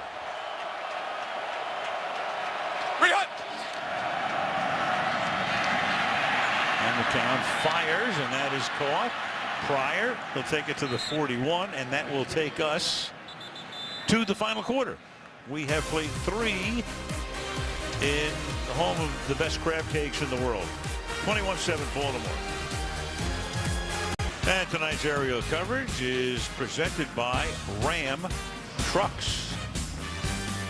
M&T Bank Stadium opened when the Ravens started up in 1996, but many of you know that they were the Cleveland Browns, and Art Modell moved the team here, and Cleveland didn't have a team for 3 years. They were granted an expansion team. Here's McCown on the last play. Take a shot from Lawrence Guy. Ball up by Zadarius Smith. Broke his collarbone in week 2 against these guys. First down now at the 41. Little middle screen here to Duke Johnson. And Johnson with some nifty running all the way down to the 26-yard line. So the Browns trying to march down the field under McCown. I like what Duke Johnson did here. He waited just a beat for Joe Thomas to go get out in front of him, and that's really what set it up to take off down the field. They need some explosive athletes. Now McCown, flag, and for the moment he's going to go down, but you saw the flag come in. Jernigan thinks he has a sack, but the Zebras have other ideas. Well, he's going to have that sack. Holding, offense, number 67. That penalty is declined. Result of the play, 2nd down. Yeah, Jernigan said you better decline it. Yeah. T-Sizzle going to use that inside speed move. Lost a little weight, looked good, got the holding call right there, and then it's Jernigan coming in to clean it up. And for Terrell Suggs. This guy, not only is he entertaining, but he has just been a fantastic player for so long now. What did he tell us the other night? He said, you can only farm your own land. I was like, what? He said, we can't worry about the offense or special teams. We just got to farm our own land out there, take care of ourselves, and they have certainly done that here tonight. Oh, yeah, get that tractor out there. Second down and 22 after the 12-yard sack. Now McCown's going to go deep downfield into double coverage and get it picked off in the end zone, and it's going to be run out by Eric Weddle, the longtime San Diego Charger, all the way out to the 33-yard line. Flag is down, however, back at about the 18-yard line. So McCown trying to go to Pryor, but he was well covered.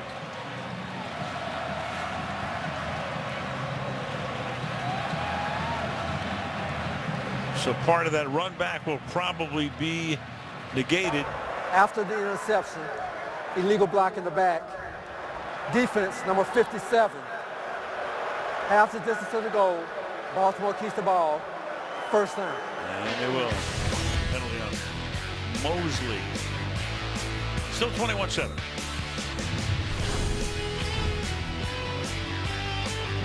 Night Football being brought to you by KFC. The new $10 chicken share is a bucket for two. KFC is finger-licking good. And by Microsoft Surface, the official tablet of the National Football League. Dundalk High School.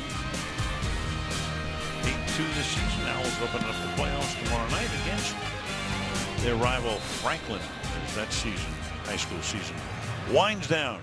McCown going over the pictures. Penalty brings him back to the 9-yard line. You got Zutop back in the game. The center, and Terrence West takes the ball up to the 15, and we go to Heather. An update on the Ravens O-line. X-rays are back on left guard Alex Lewis's right ankle. They are negative, but Lewis will not return to action. And Al, as you said, center Jeremy Zuta, who's been battling a bad back and has had his lower leg examined twice, back out on the field for the Ravens. Doesn't surprise me. Yeah, right. All right, Heather. So Lewis, good news on him. Ravens' next game won't be for 10 days, and they go to Dallas to face the Cowboys. 15 now. And this is chugging ahead. Terrence West for a first down. So this begins the week. You got the Falcons against the Eagles. That's a beauty. We got to see Atlanta this week against Tampa. Philadelphia, after that hot start, have lost 4 of 5. Cowboys Steelers, always a great rivalry. The Dallas Cowboys, Dak Prescott, maybe Tony Romo will be active this week. You don't know, could be. They are one shy of an 8-game winning streak. As Kenneth Dixon is the running back here. Ravens can work on that clock. Nice little pickup here. Still churning along up to the 27-yard line. Then, of course, Sunday night, a beauty, as we like to say from time to time. Seahawks, Patriots haven't faced each other since Arizona in the Super Bowl. Of course, a phenomenal game and pretty interesting. I mean, Seattle, given all they could handle by Buffalo last week, and New England just keeps rolling along. Well, and you love watching the best against the best, right? We've got Seattle's defense that's been the best for, what, 4 straight years, something like that, the top scoring defense. And Tom Brady has been absolutely perfect this year. I think 12 touchdowns, no interceptions, and he has come back with a vengeance. And this is Kenneth Dixon with some good hard running again, up to the 32-yard line to move the chains to keep the clock moving as well. You know, all coaches understand that these short weeks are tough. They're tough on the players. This late in the season, you're trying to just get them out there and get them as healthy as you possibly can. But you get to this point in the game, and as a coach, you're trying to survive this thing because you have 10 days off before your next game and really a chance to get some movement in your division and get some rest as well. Terrence West taken down at the line of scrimmage. He's second down and 10.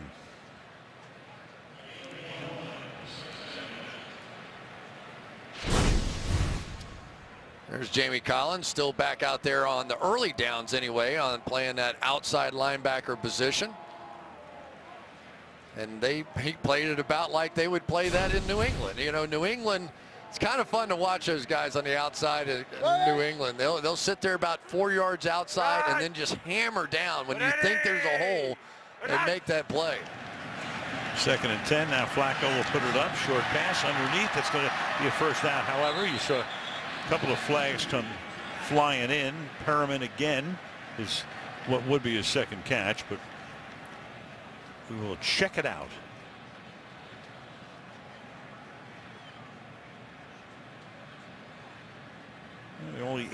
Only eight accepted penalties tonight. Illegal use of hands to the face, defense number 22. That penalty is declined. The result of the play is a first down.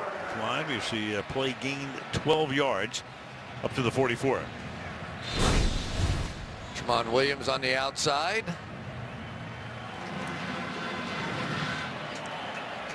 Get that hand up a little too far, I guess.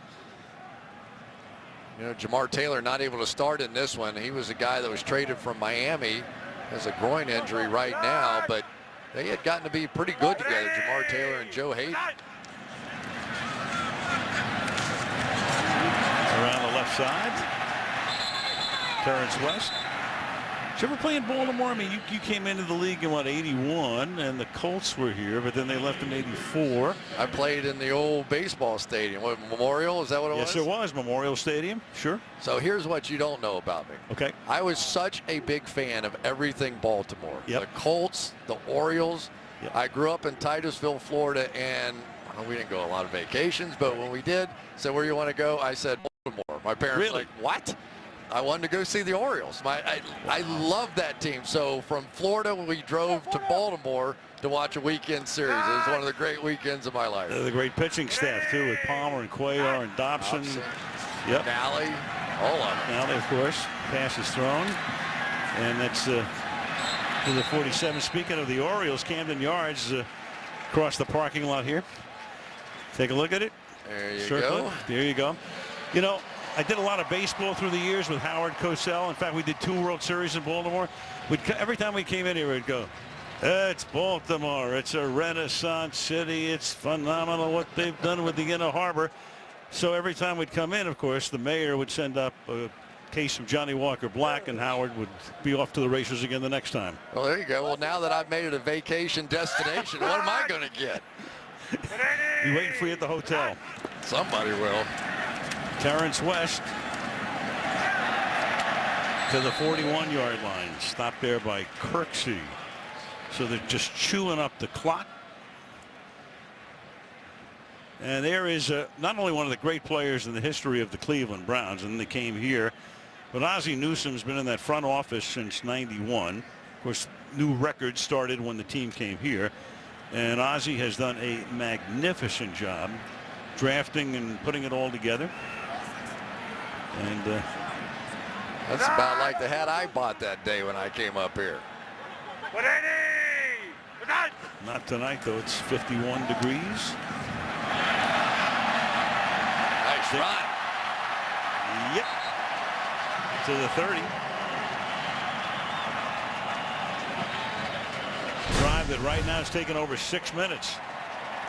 Let's take a look right here and see Jamie Collins, if I can erase it. Had a shot at him, but they've got 2 pretty good looking young backs here, and that's probably what they need more than anything else, is just get this running game reestablished. With the way they can play defense, if they could run it, let Joe Flacco do some of his movement plays, you know, get out on the edge a little bit like he used to do, maybe they can get this offense cranked. And just taking more time off the clock. Ravens next game at Dallas. Speaking about Ozzie Newsome, he's still Cleveland's all-time leader in catches and in receiving yards. He's in the Hall of Fame. And I know last week, as you can see, being the Ravens GM, you know, too, you take a look at what he's done. They won the Super Bowl, of course, over San Francisco. 53 Pro Bowl selections. That's pretty amazing, isn't it? Well, you know, we were talking about John Elway last week and the job he has done with Jerry West in basketball. And I'll tell you what, you think about Ozzie, he's right up there, too, as the former player. And Flacco's going to go for it all and get it. Perriman makes the catch for the touchdown.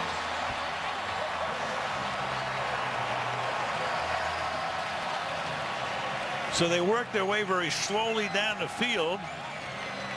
And then on the 12th play of the drive, they go for it all and get it. Yeah, watch Perriman kind of give him a fake like he's going to come back to the ball, and just sort of lost it, did Buddy Calhoun, and then made a great catch. Now, that does not totally surprise me to see Perriman make that kind of catch. He did a lot of this in college. A big, strong, physical guy would go up and just out-battle guys for the ball, and now he's starting to look healthy again. Nice catch. Sure, Dad taught him a few little things bobble along on the tail end, wasn't there? Yeah. #1 pick last year out of Central Florida. Yeah, there was a little bobble as he hit the ground. So hold everything, at least for the moment. Tonight after the post game on NFL Network, a larger-than-life superstar who became an inspiration to millions. A football life, Jim Brown, tonight after the post game on NFL Network. So they're looking at this. After reviewing the play, the rule on the field stands as called. Touchdown. So it is a touchdown. We were looking at this. I tell you what, you could go either way on this, but this year they seem to be letting more of the calls on the field stand than ever before. Watch, the ball is going to hit. This elbow is going to hit down, and then that ball is going to come loose and hit the ground. His forearm's still on it. There's a lot of movement in there. I don't know about that one. Close. But you're right. They've been consistent, and I guess that's all you can really ask for out of officiating. Just if they're not absolutely conclusive, leave it alone. Extra point by Tucker is good. 6:21 remaining in the fourth. 28-7. Baltimore. NFL Thursday Night Football presented by Bud Light. Beer with your team on it. Browns now have given up 25 or more points in every game this year, plus the last one last year. So most consecutive games giving up 25 or more. Denver back in the old AFL days, and those records count in the NFL book. And then second most would be Cleveland. And next week they take on the Steelers a week from Sunday. Young team, very young. Average age is the youngest in the league, just shy of 26. They've got 19 rookies on the roster.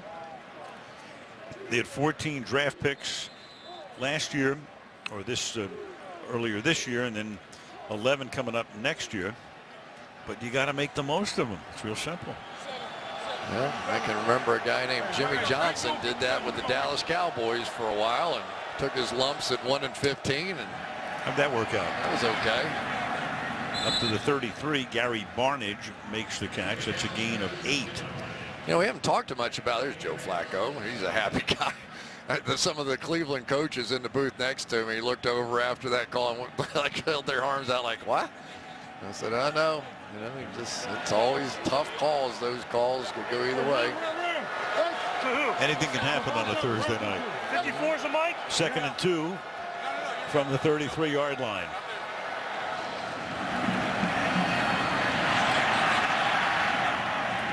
And that's caught at the 45 by Terrell Pryor, and then ruled that he was on the white, incomplete.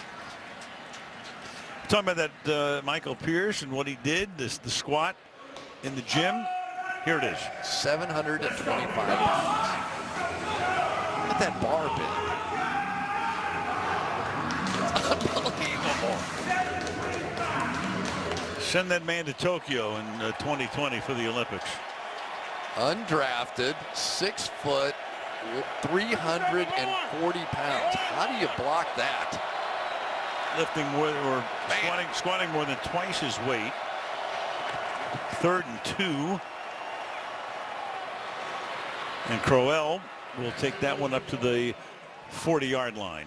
You know, one thing we haven't talked about tonight are the safeties. Of course, Eric Weddle made the interception, but they have moved Ladarius Webb, a former cornerback, back to that free safety position, and that combination really works.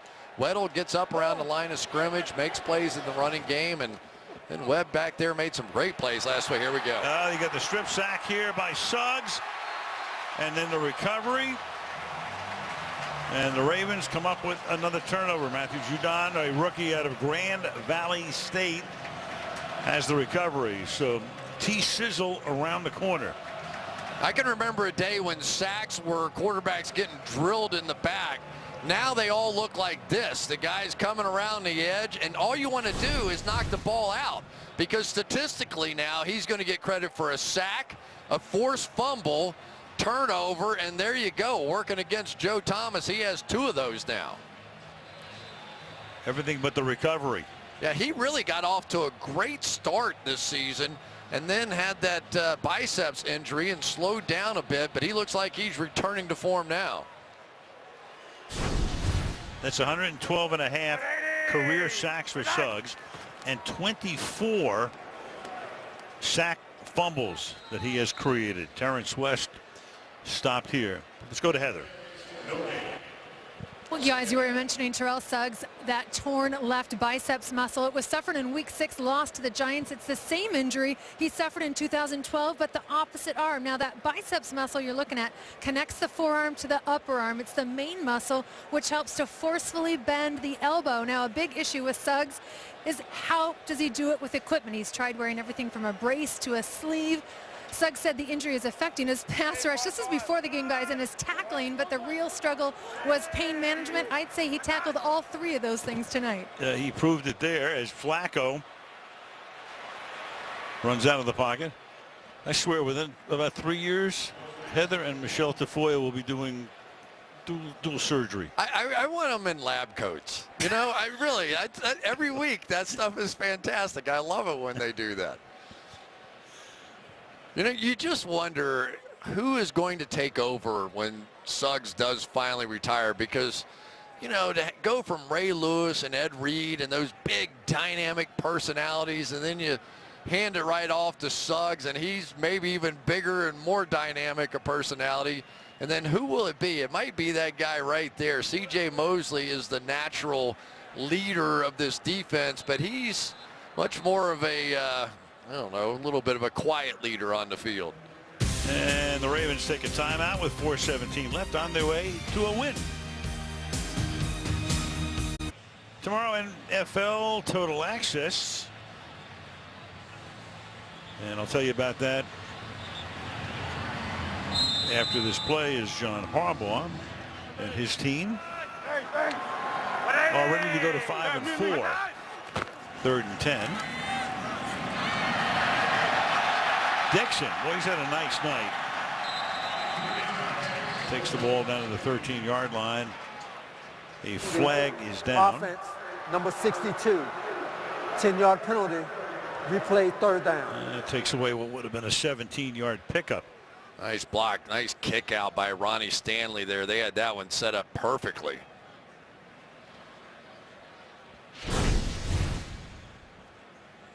All right.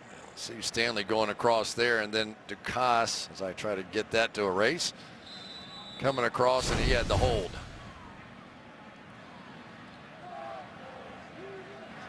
So back to a 3rd down and 20.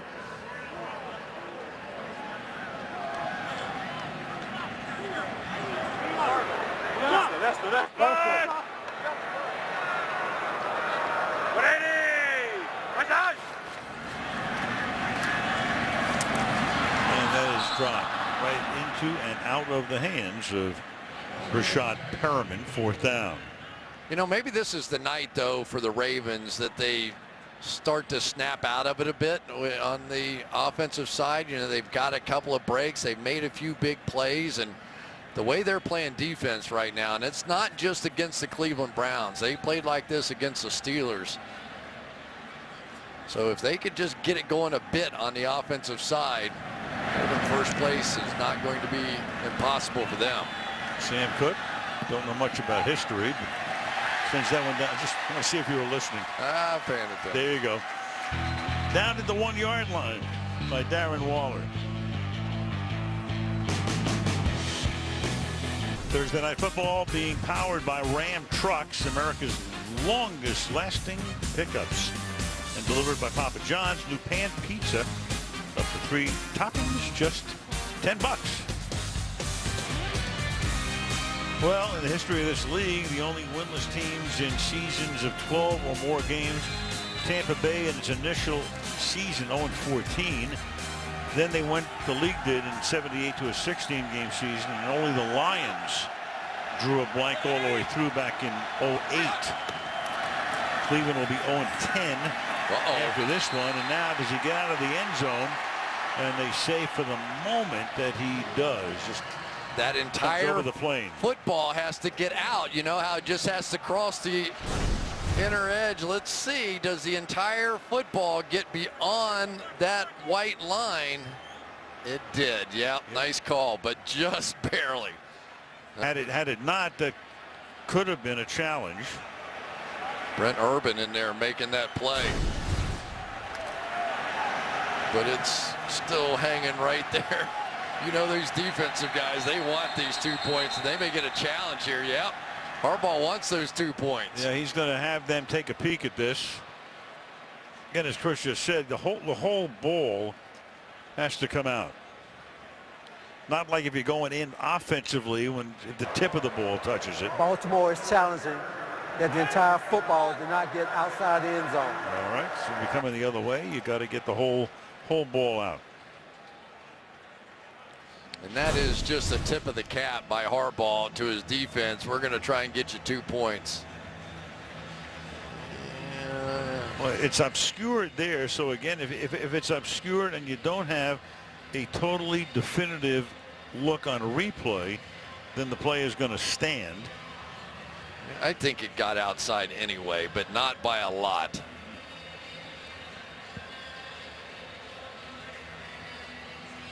Well, I tell you, when you hit one of these defensive linemen of the Ravens, you can forget about falling forward. Remember what Harbaugh was telling us about? He personally grades these guys. He wants them to finish in a dominant position at the end of the play. He wants all 11 players to be in a dominant position on the football field, and he personally does that every week. Suggs and Jackson, of course, they know each other very well from Hughes days here as the quarterback's coach back in Flacco's rookie and second seasons. Suggs is friends with everybody. Oh, yeah. He's a show.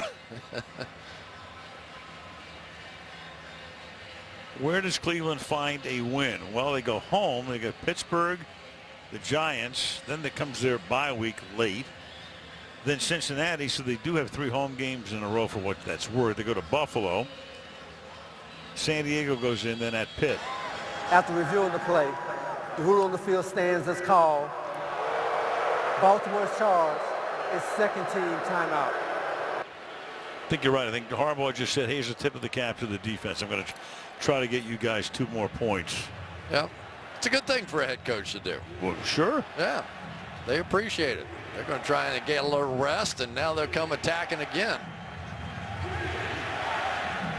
Thinking about the 2 games between these teams this year, Cleveland actually had a 20-0 lead week 2. Then an extra point was blocked and run in for a 2-point score under the new rules.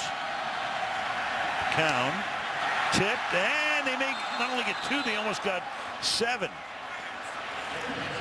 So that was incomplete. Brandon Williams almost had it, and then could have taken it into the end zone. Instead, 3rd down. Here we go. Let's watch the big guy here. We've been talking about him. Michael Pierce just pushing right back into the quarterback.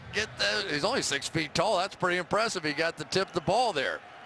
And boy, that thing was floating around, and T. Sizzle was diving.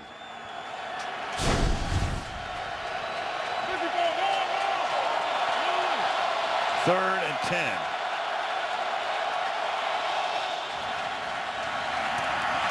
And that's batted at the line of scrimmage. Now they're going to have to punt. They don't have to punt, but they will. With only 10.5 yards between the back line of the end zone and the line of scrimmage. There we go. Brent Urban right there. Get his hands up. You know, some teams actually, I've seen teams use paddles as defensive linemen to make those quarterbacks throw over or around. Colquitt has to get it away in a hurry, and he does. Decent kick. It's 50 yards. Devin Hester with a little more than 3 minutes to go. Well, we're to the point in the game where we have to show you, there he is, the multi-talented Mr. Tucker and what he does in his off time.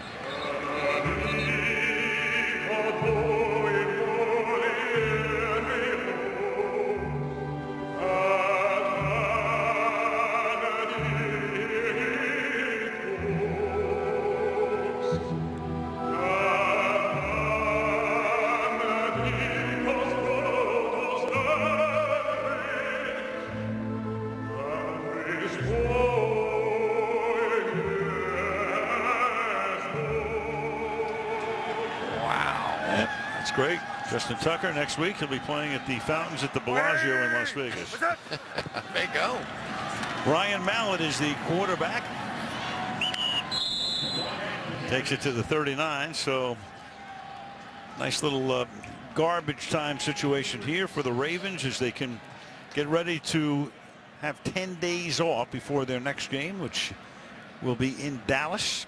And so Mallett, who was the starter at the end of last season for these guys when Flacco tore up his knee, get a little bit of action in tonight. Flacco 30 of 41, 296. He threw for 3 touchdowns to go with the 2 interceptions.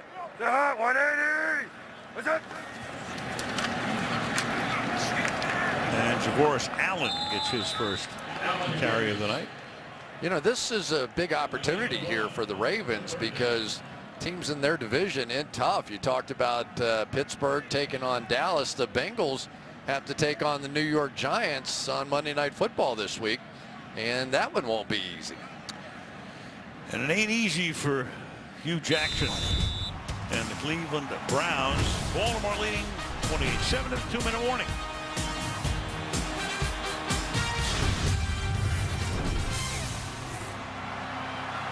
Right after the game, the post-game show. Heather will be down on the field, and Joe Flacco, she'll have him in tow. Steve Smith Sr. will join Rich Eisen, Marshall Faulk, Michael Irvin, and Steve Mariucci on the set coming up right after the game. So you head down the Parkway in the White House, where you had the president-elect and the president doing some business, at least exchanging information, pleasantries, and all of the rest today. And then the Cleveland Cavaliers showed up this afternoon at 1600 Pennsylvania Avenue. So Jamie Collins going to see his old team on Sunday Night Football. Can you imagine really being Jamie Collins? I mean, at least for the first time maybe in his professional career, he can kind of plan a vacation at the end of the season. But I mean, that's a steep drop. And taking this is Chris Moore. You know, the thing about Collins, he played on a team in Southern Mississippi that went 0-12. Oh man, I was on one, believe it or not, at Florida, 0-10-1. It's hard. I mean, you know, every restaurant you go to, every class I was in at the University of Florida, you know, they don't always know who you are. And even when they're not talking directly to you, everybody's a comedian when you're 0-10-1. Everybody has a line. Everybody has a joke. It's always uncomfortable. Just when you're starting to get it out of your mind, somebody brings it up and makes fun of you, and it is not a great place to be. And as a professional athlete, it has to be even worse. Who'd you tie that year? Tulsa, I think. Wow. Total Access tomorrow. Former Army Green Beret and NFL player Nate Boyer will be there. NFL Total Access tomorrow at 7 p.m. Eastern on NFL Network. So we will come down to which should be the final play of the game. Man, you think about the first game between these teams. Cleveland led 20-0, and then Baltimore scored 25 unanswered points. So since that point when it was 20-0, Baltimore has outscored Cleveland 53-7 in their division rivalry games this season. Yuck. Yeah, Joe Flacco told his teammates at halftime, he said, not only do we know we're going to come back and win it, I think Cleveland knows it too. That's the kind of edge they've had over this team. So the Ravens, who started with 3 wins, then had 4 losses, and Flacco and Hugh Jackson, of course, have worked together so closely 2 years. Flacco telling Kessler to hang in there, or words thereof. I think RG3 popped into that shot as well. Coming up, it's the Mazda post-game show with the guys. Heather catching up with the start of the game, watching Thursday Night Football. You have been presented by Bud Light.